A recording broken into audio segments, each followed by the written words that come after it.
Hi, my name's Melissa Rice. I survived child trafficking through the Epstein network, and I've become part of a network of my own now of activists. Today, I heard from someone who's counselling a person caught in the modelling industry who was being pressured to be trafficked. What's unique about this case is the person was in custody and using their family to try to continue the trafficking business. Um, and it reminds me of the double whammy here.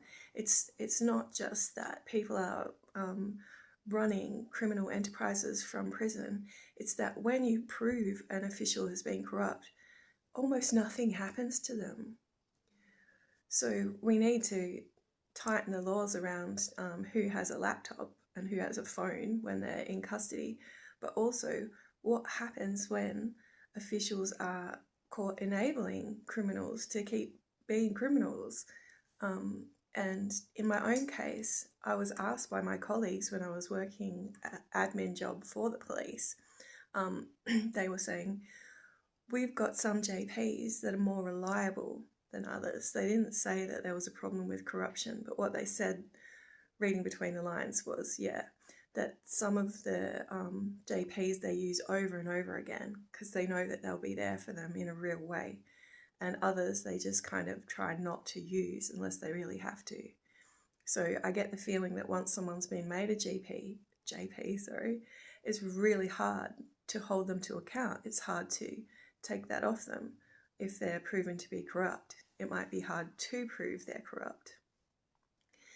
So my biological family were apparently horrified when they heard this, that I was considering becoming a JP in my old age, because it's just a volunteer position. But since I started posting on here, the amount of times that the network have come on and trolled me and said, don't listen to her, the ages don't add up.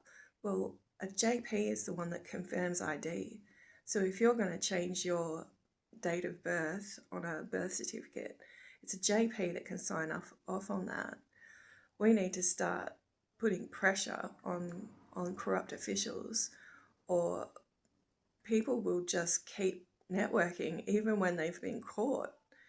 And it's just a whole nother level of the problem. We've got the criminals, and then we've got the enablers. I am still going to look at being a JP, and you won't be able to buy me. There'll be no fake ID coming across my desk.